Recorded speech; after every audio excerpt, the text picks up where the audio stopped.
We're daring to live.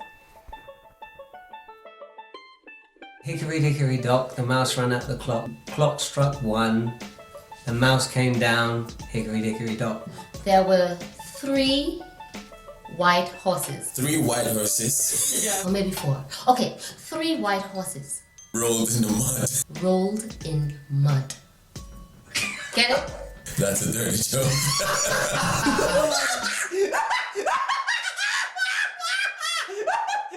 I'm Gerard. I'm from Ireland. Dare to live, I just replace one letter and just dare to love. Love is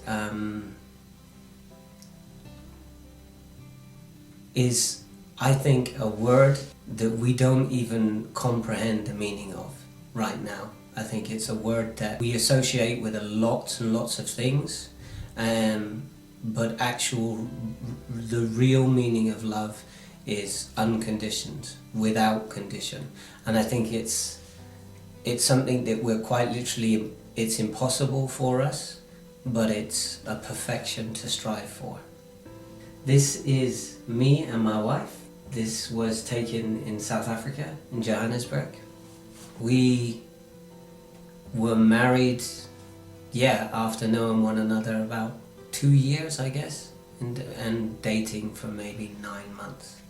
We met at Lion King. We were 2 spirits on completely different directions. We were both wild and crazy, and God stepped into her life and changed it around for her. And that happened for a few people, some close friends of mine as well. When one of those friends tried to approach me about that, gave me a Bible and stuff, I kind of scoffed. So I felt like a bit of a hypocrite because I scoffed and said, you know what is this?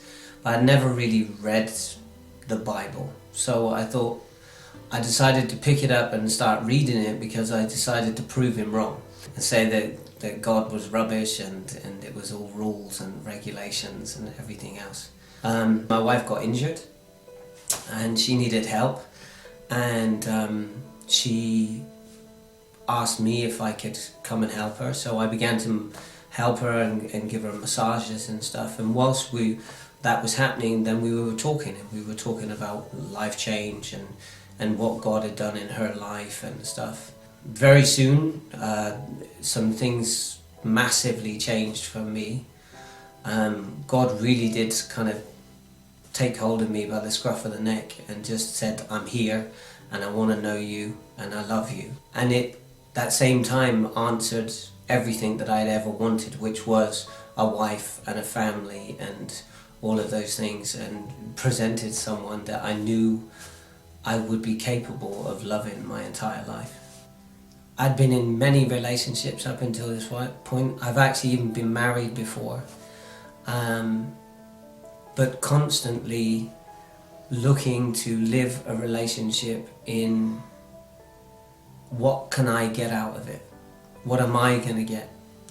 And to actually finally learn to live and to love and dare to say, what can I give somebody? And not expect back. And once you get to that point, then finally it's a massive risk, because it's easy to be taken advantage of. And that's, I think, what most of us are scared of. But it then flows over into everything that you go, because I mean, some of the time you have ambitions, you're scared to share them with people because you're scared to show your love for something that isn't even there yet. And I think that's it, is just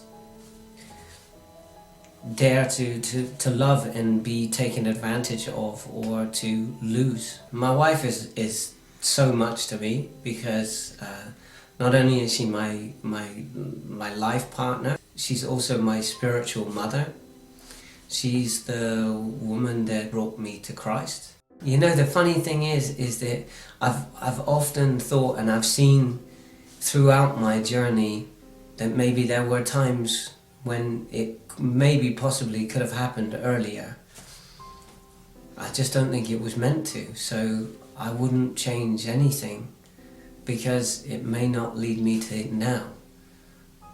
As hard as that may be, and there were a lot of mistakes and people that I've hurt along the way, which I wish I could take back, but unfortunately they're all steps on that journey that I can't really avoid, I think, most of the time. I was happy with my life before God. I was very, very happy.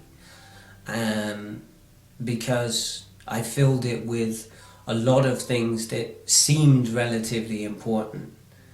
But the truly important things, I don't think you can achieve without God in your life. And half of the time you get so busy searching for other things that you don't even know that the really important things are missing.